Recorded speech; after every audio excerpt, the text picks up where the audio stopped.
Hi, everyone, and welcome to the last session of today's instalment of Virtually, Nomensa's free virtual web accessibility and digital inclusion conference. We've had two great presentations so far from Alicia Campbell and Chimi Kalu. I really hope you're enjoying it. Up next, joining us all the way from Toronto, we have Alicia Jarvis of Scotiabank. In this talk, Alicia will explain the processes and artifacts required to integrate accessibility into the practice of design, and explain the difference between accessible design and inclusive design, and give practical guidance for integrating accessibility into design research, visual design, interaction design, and content design. As always, please say hello to each other in the chat. You need to switch your chat settings to panelists and attendees so everyone can see your messages. And do let us know there if there are any issues with the stream, and we'll try and get that sorted ASAP. Also, please do submit lots of questions using the Q&A function at the bottom of your Zoom window. And I'll get through as many of these as I can with Alicia at the end. So without further ado, I'll hand over to Alicia to kick things off. Hi, everyone. I hope you all are enjoying the conference so far. I first want to thank Nomensa and Henry for inviting me to be here talking to you today. In case you don't know me, my name is Alicia Jarvis. I have light brown hair, brown eyes, and today I'm wearing a blue t-shirt that says "Nothing about us without us." My pronouns are she and her, and I'm currently a senior digital accessibility specialist at Scotiabank. Before joining Scotia, I spent the last 6 years at the Royal Bank of Canada, and I've been working in accessibility and inclusive design for over 12 years. In this talk, we'll be talking about how to make your design practice a little more inclusive. Thank you all for joining me today. So to break it down, I'll be going over what inclusive design is, how it differs from accessibility and accessible design. We'll go over some guiding principles, and then we'll dive right into design research, interaction design, content design, and I will end my talk with visual design.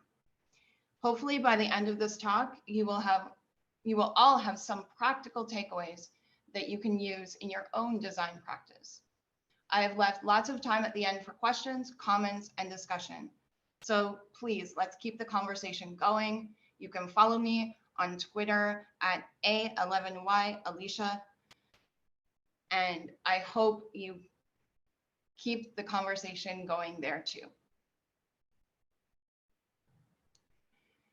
Before we get started, I want you all to think back about a time in your life where you felt excluded or that you didn't fit in.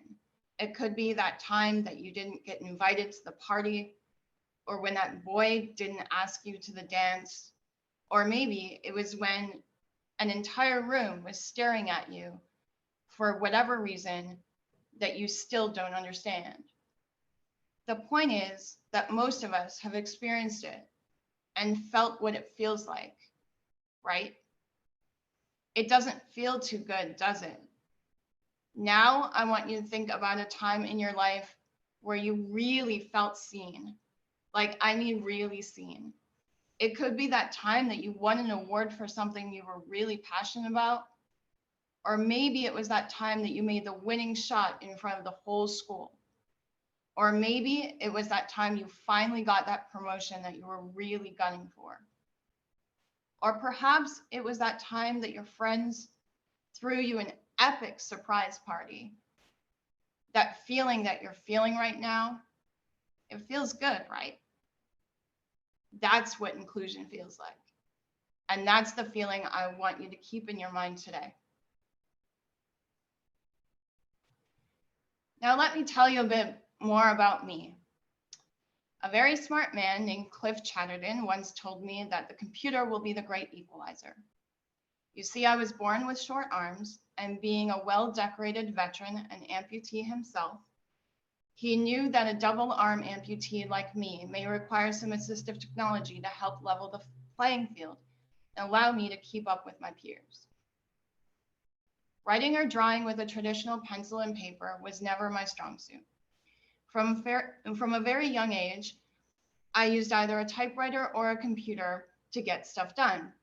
And yes, I'm probably aging myself right now. The first picture on the left is of me at a young age wearing myoelectric arms, holding an upside down pencil, trying to type on a typewriter. And the photo on the right is another picture of me as a youngster typing on a computer without my myoelectric arms by holding a similar upside down pencil with a large rubber end on it. If we fast forward to today, I can tell you that I now only type with just my fingers. So as you see here, as I got older, my preferences, my needs, and my assistive technology has changed over time. Throughout my life, my knowledge, skills, abilities, and the ways in which I view myself has also changed. If you asked me 5 years ago if I considered myself a designer, I probably would have just looked at you funny because my background is not in design and I didn't go to design school.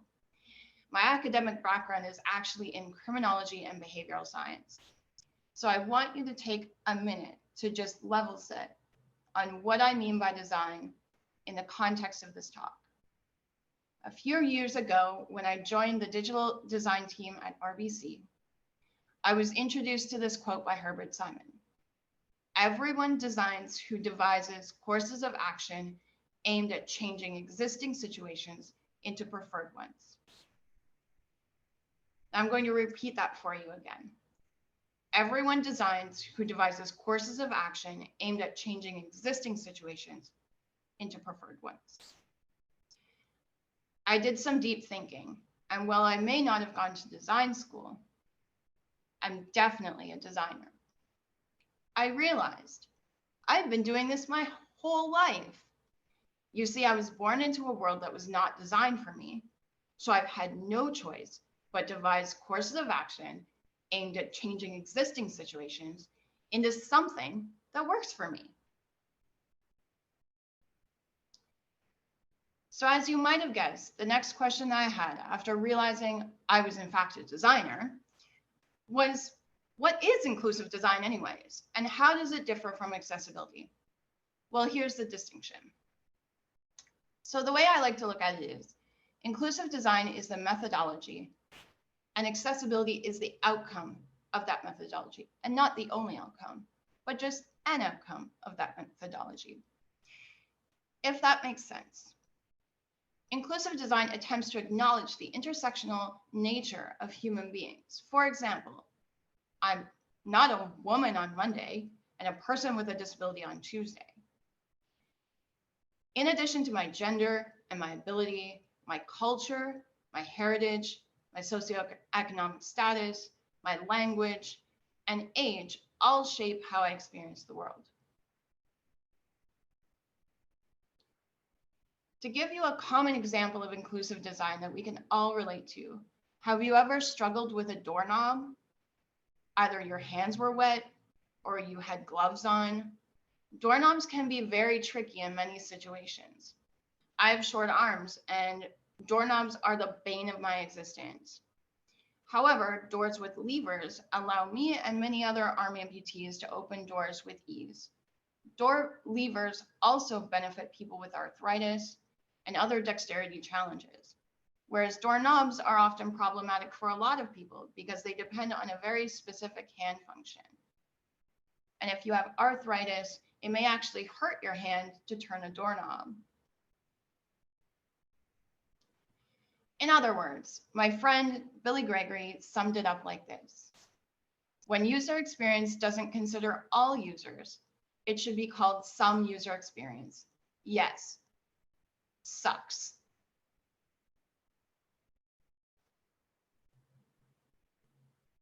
Now, I couldn't do a design talk without talking about principles, could I? As you can imagine, designing within the financial services sector requires looking at the entire customer journey across all channels. Most of us interact with our bank in many different ways, both online and in person. So it's very important before we start even thinking about the digital experience, we start with the 7 principles of universal design, which are equitable use, flexibility in use, simple and intuitive, perceptible information, tolerance for error, low physical effort, and size and space for approach and use. Then as we focus more on the digital experience, the 7 principles of inclusive design are there to guide us further. These are: 1, provide comparable experience. 2, consider situation. 3, be consistent. 4, give control. 5, offer choices. 6, prioritize content. And 7, add value. In the interest of time, I will not be covering these principles in depth, but you can check them out at inclusivedesignprinciples.org.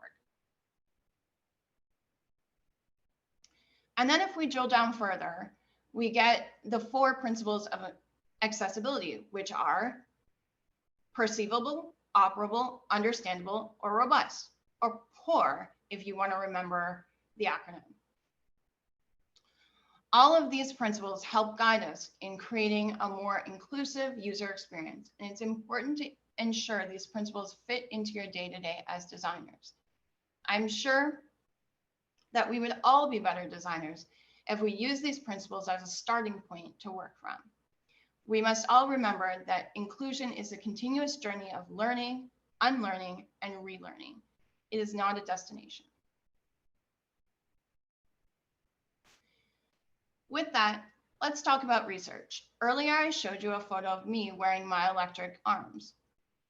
What you probably didn't realize was that when I was much younger, my doctors told me I couldn't have prosthetics because I had hands, and they'd never seen someone like me wear prosthetic arms.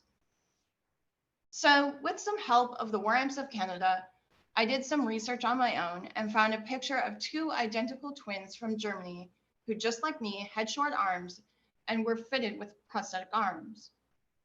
The key message here is don't skip your desk research. There's a lot of information out there if you just look for it. It is a researcher's job to ask the hard questions. In order to have an inclusive research practice, you have to first acknowledge and recognize exclusion in all its forms. To quote Kat Holmes, designing for inclusion starts with recognizing exclusion. People are not boxes, and labels are for food, not people. One person's experience is exactly that, one person's experience.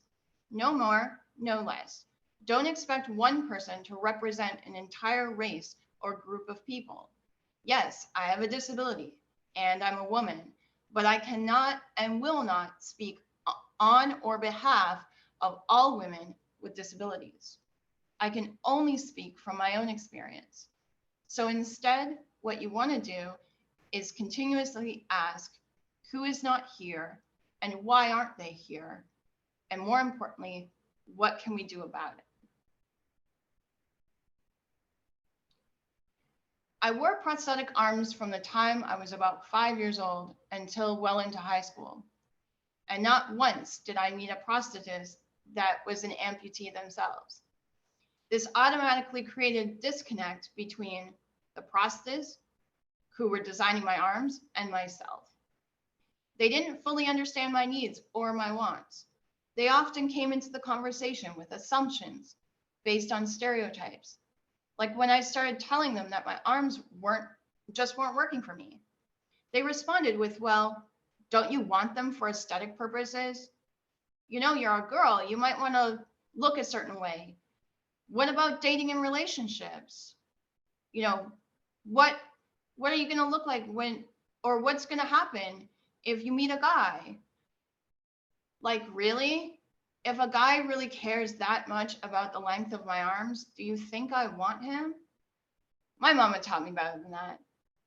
So if you want to create a product that's accessible and effective for everyone, start by looking around you and consider who is designing the product or experience. Does your design team reflect a diverse talent pool, or does your organization have some work to do?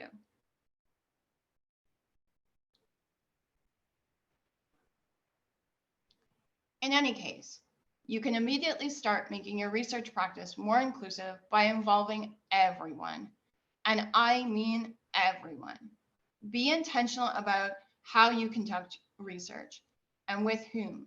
Encourage broad participation in research activities by using inclusive language in your recruitment and research materials, actively seeking out design input from people who don't look like you or sound like you. Interview individuals who represent a wide range of human diversity to understand their context and methods of accessing technology. Ask questions that consider outliers or alternate points of view. Synthesize and implement interview insights and user considerations into every project. Test content, prototypes, and visuals with people who have varying abilities or use different access methods. And implement changes based on research findings and user feedback and not assumptions. As the good designers you all are, you probably noticed that I didn't tell you why my prosthetic arms weren't working for me. This brings me to creating inclusive interactions. Since I was born with hands, I had to unlearn and relearn a lot of things when I was finally fit with prosthetic arms. So there was a huge learning curve in using them. I couldn't feel what I was holding, which made things like eating a banana particularly difficult. I already had alternate ways of doing things, like using my feet to reach something that was far away. The sockets were too hot and made my hands sweat, so frustration ultimately outweighed any potential benefits or value that they might have had. This is not to say that I regret trying them. It's actually quite the opposite. All those years of trial and error taught me a lot about myself, and it also taught me about design. It taught me that my disability was not a problem that I needed to solve. That disability itself is just a mismatched interaction between the features of a person's body and the features of the environment in which they live. It also taught me that sometimes we focus on the wrong thing. Instead of trying to fix the features of my body, I started looking at adjusting the features of my environment, which resulted in much happier outcomes. Let me tell you, I was a much happier person when I started doing that. The key takeaway here is that instead of looking at people with disabilities as a small, niche subset of users, it is important for interaction designers to understand and learn from the mismatches in our society, because that's the only way to improve our craft and grow as designers. So with that, before you even think about firing up a screen reader, please take some time to really learn keyboard interaction. It will make you a better designer, and your users will be truly thankful that you did, especially your users with limb difference, like me, who rely on keyboards and keyboard actions every day.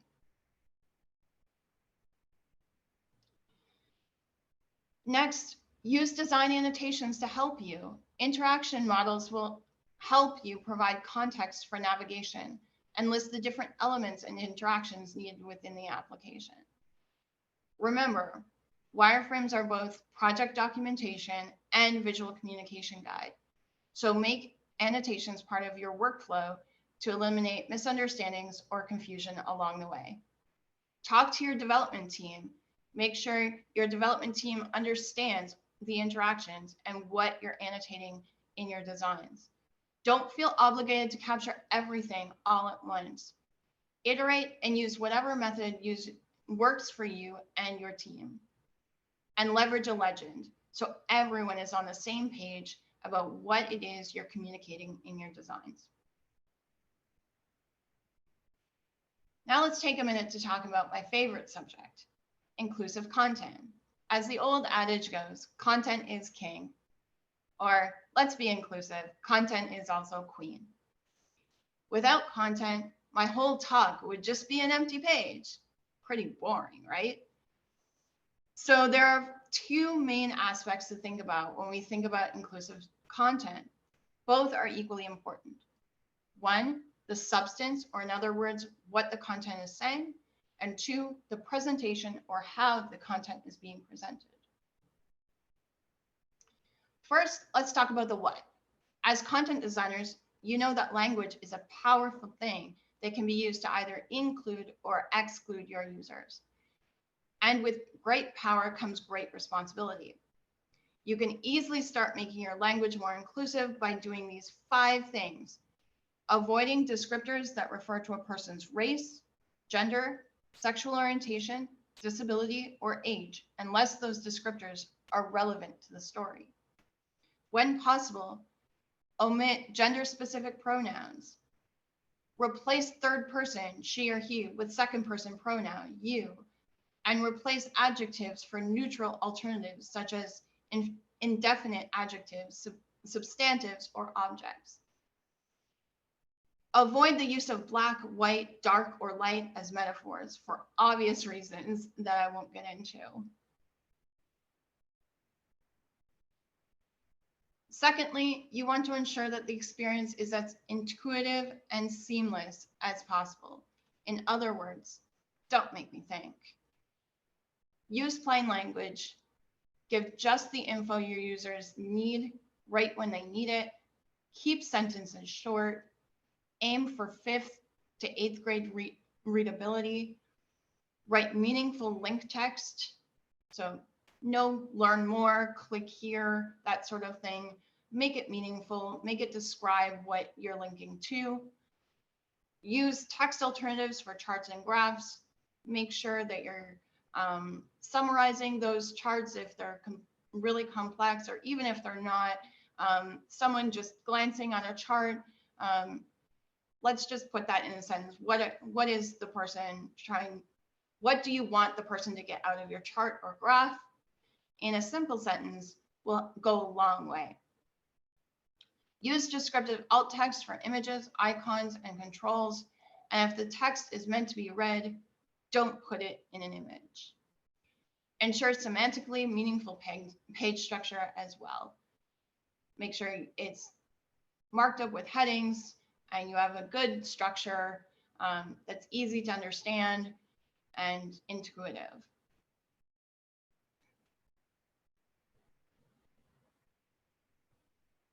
Which brings me to visual design. Visual design plays a significant role in communicating a brand's proposition and personality. Remember the dress from 5 or 6 years ago? You know the one. Was it blue and black, or was it white and gold? This color illusion reminds us all that color is almost never seen as it really is.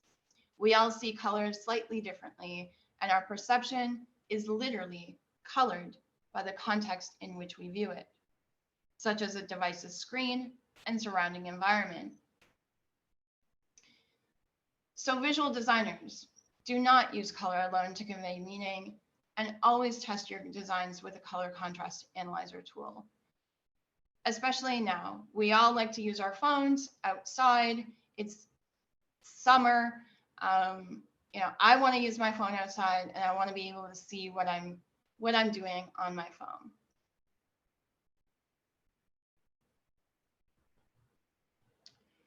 The simplest place to start is to design in grayscale, as this forces you to consider layout, typography, and visual balance before tackling subjectiveness of color. The design should be clear and easy to read, with a thought-through text hierarchy in terms of position on the page, size, weight, and shade. By starting in grayscale, it also forces you to not use color alone to convey meaning. And as you add color to your design, remember that color is an inexact and relative art form. Being inexact, we need to select colors that will perform well within a range of environments, including outside. This should not be underestimated, as roughly 8% of men and 0.5% of women worldwide are living with some form of color blindness. Your choices of colors will depend on the look and feel of your brand's visual identity. This is time for experimentation. And you will want to use a color contrast analyzer tool to help you get the look and feel that you want. In this slide, I'm showing my website, alicia.design, with a color contrast analyzer tool that I use to make sure that my color scheme was compliant and was a good contrast. Ultimately, visual design is about creating delight for all your users. And my friend Rich Donovan said it best. Customer and employee delight is the goal, all day, every day. Understanding and delivering actions that define whether or not revenue is maximized. Diverse demand has changed how great brands deliver delight. Are you ready to unleash different? I don't know about you, but I'm more than ready to unleash different. We have a very real opportunity right now to build back better, and I'm hopeful that we will. Not too long ago, I asked a former colleague what he thought of the role of visual designers were in a non-visual interface, and he couldn't really give me a good answer. My answer was this: it is the role of visual design to create delight. Visual designers have a very important role to play in non-visual interfaces because it is their job to understand what a pleasurable and delightful experience feels like. It is really easy to say that an icon or that image is just decorative. It is much harder to take a step back and ask yourself, why did I use that particular icon or image? Is there something I want the users to get from it? I hope you keep this in mind the next time you and your team are deciding what the alt text should be on a particular image or icon. I know I've covered a lot today, but I hope some of this helps you in your journey of making the world a better and more inclusive place for everyone. Thank you. And now I've left lots of time for questions, and you can follow me on Twitter at A11Y Alicia, or check out my website, alicia.design. Awesome. Thank you so much, Alicia. What a great presentation. There's so much to think about there. Alicia, what advice would you give to anyone doing user research to kind of ensure they're being as inclusive as possible? There's some companies out there. Fable Tech is one that allows for a user platform who has participants and testers that you can have access to. But really, it's about getting out of the office or getting out into the community and talking to the community, whether it's on Twitter, on TikTok, on whatever platform, and also making real connections with disability organizations. Reach out and establish not just transactional relationships, but real relationships with the community, and that will help you in your research practice. Awesome, thank you. So we got a couple of questions here in the Q&A. So someone's asking, what text editor do you use or recommend, especially for an audience of cognitively impaired people?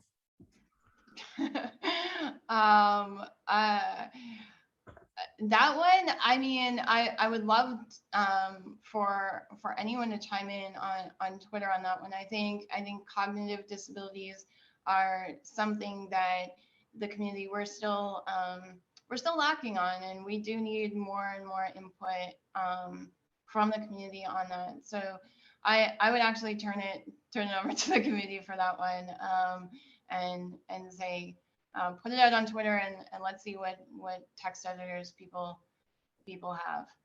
That's a really good question. Awesome, thank you. And then we've got one more here. Asking, can you give examples of outstanding websites whose audience is cognitively disabled people and their caregivers? Sorry, can you repeat that? They ask, can you give any examples of outstanding websites whose audience is primarily cognitively impaired people and their caregivers? I don't really have any examples offhand, but I think that any website that's using plain language that's really straight to the point. I mean, I've tried to make my own website with clear and plain language and kind of straight to the point. And I think, especially in banking, it's a difficult one to tackle because there's a lot of jargon and a lot of things that people don't understand around banking and finance. So I think that's an area where we need to do a lot of work on. But any website that is basically using as much plain language and testing their site with readability tools and making sure that your readability levels between grade 5 and grade 8 is that's where it's kind of at. Unfortunately, and that, like I said, that's an area that I think we as an industry need to work harder at. Awesome, thank you. And yeah, we've got another question here from Alex, which I'm really sorry if I mispronounce this word. Who asks, how would you design for dyscalculia? Sorry? Asking how to design it for dyscalculia. Dyscalculia. Okay. So again, I think that when you're doing mathematical equations or designing something that has high volumes of numbers, it's really important to get down to what it is you're trying to convey to the user. So moving out of the scientific and kind of technical jargon and really understanding what you want the user to get out of it at the end of the day. So I mean, I'm not the greatest with numbers. I actually you know, English has always been a strong point of mine over math. So just making math concepts very easy and simple to understand. And again, using plain language, I think would go a long way. Brilliant, thank you. So we have, I see lots of questions flooding in now, which is great. So we have a question from Irfan who asks, he says, great talk. Could you talk a little more about inclusive language? For example, some people see their protected characteristics as part of their identity, and how would you factor for this? So I think going by the #1 rule of asking the person, like when you can, but when you can't, it's always safer to use people first language when talking about disability. Like I said, unless you actually have access to the person and the person has identified otherwise. Same with any other characteristic, like naming a person's race, that sort of thing. Unless it's pertinent to the story or the person has specifically identified in a certain way, it's best to leave that information out if possible, because there is a lot of different identities that people can have. You know, we may perceive someone as Black, for example, but they may identify as mixed, and we really don't know their background. So just remember that when you're describing someone. Like myself, I actually prefer to be called by my name. When possible. And that's just because, yes, disability is a part of my identity. Of course it is, but it's not the only thing that I want to be identified for or by. And that's the same with my race. I wouldn't want someone to go around calling me the white girl all the time either. It's please use my name. And I think that's a good method to go by too, is if you have the person's name, use their name. And that's what I got on that. Awesome, thank you. So we have another question here. What advice do you have for championing inclusive design for products and services that have a small user base of expert users? And in brackets, stakeholders often believe that accessibility isn't needed due to a lack of visible disabled users.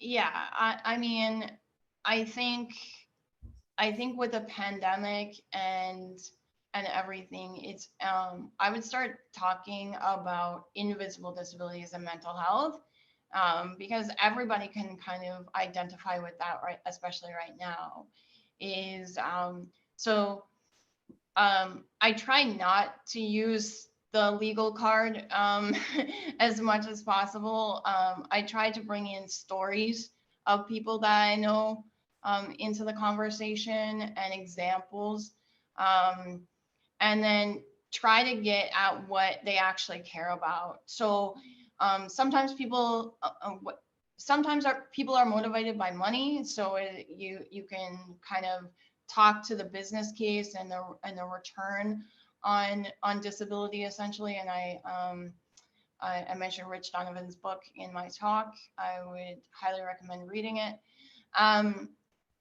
Or if they're motivated by other things, often a lot of stakeholders and executives they wear glasses. So I mean, don't go around pointing out that if someone's wearing glasses that you're, don't call them visually impaired or anything like that. But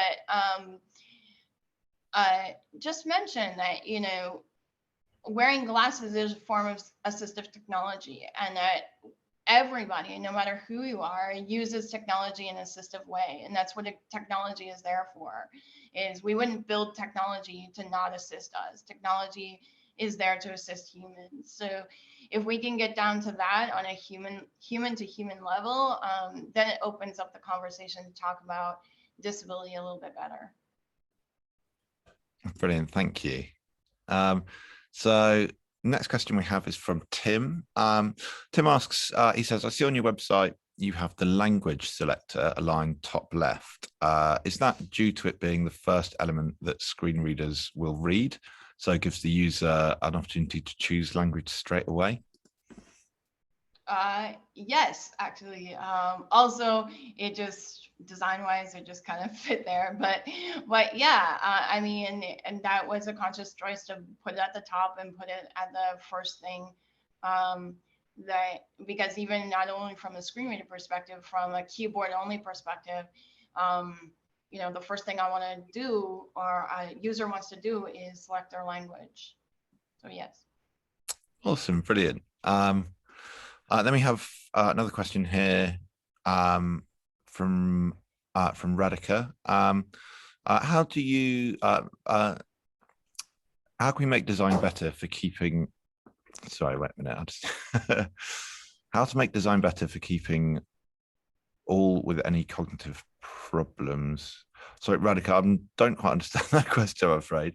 If you want to kind of if you want to submit that again, that would be great. We have another one here asking about whether wireframes are always necessary for website design, or is it possible to work with a designer who uses a tool like UX Pin, for example? Yeah, like I mean, I use the term wireframes in my talk, but really it's about whether you're using Figma, Sketch, UX Pin, whatever you're using, making sure that you're communicating your design to your developers. So that's where design annotation comes in, and however you want to do that is really according to your team and who you're working with. But often what I see is that designers will just kind of think that the developers just know what the design is supposed to do from their designs, and that's not always the case. So just make sure that you're communicating the interactions and what is supposed to happen, and also it allows for that two-way communication as well, because you want to invite your developers in to the conversation so they can provide their knowledge and expertise on what is doable within the code base that they're working with, and what they feel confident and comfortable doing. Brilliant, thank you. So Radhika's clarified that question, which I think was about how can we design forms better for those with cognitive problems such as dyslexia. Because obviously we have kind of form expirations and timeouts, and they're not ideal. Is there a better way to design those? So I think really thinking about what the form is there for, and making it as simple as possible, and eliminating any extra stuff that doesn't have to be there. Like people ask me about disabled fields or disabled buttons all the time, and my answer to that always is, if you're going to disable something, why is it there in the first place? Like, if I can't interact with it, why do you have it on screen? So just make sure that you're eliminating waste, that it's straightforward, and it's exactly what the user needs to do to accomplish the task. That being said, also think about the bigger kind of picture. Is in banking, we often get, a user has to input their information. They apply for a debit card, for example, and they have to input their information into a form. And then they go and apply for a credit card, and they have to input the same information into a form. It's how can we use data to in the background to make it more intuitive, so the user doesn't have to input the same data over and over again for things that they're interacting with on a daily basis. Cool, thank you. So we have a question here from Lauren. He says, amazing talk, thank you. Do you have any tips for getting buy-in from senior staff on the need to ensure we're being much more inclusive in all content and digital products we create, especially when working in a charity where a case needs to be put forward to get budget for developments? Absolutely. I think a charity, I know working in nonprofits and charities, your budget is always limited, but I think just speaking to who are your users? Like, if you're working for a charity, you're probably you can probably tie the business case to your clients. I know I was volunteering for a youth-led HIV and AIDS organization. The first thing that I said to the organization, I said, we need to make our websites more accessible, because someone that is living with HIV and particularly AIDS, sometimes that causes blindness and other disabilities. So our core client, we are excluding out of our website, and that is the client that we're trying to reach.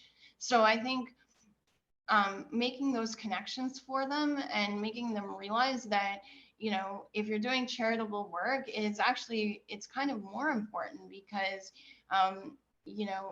charities are there for a reason, and we want to make sure that the people who need those services are getting those services. Brilliant, thank you. So we just got a few more here.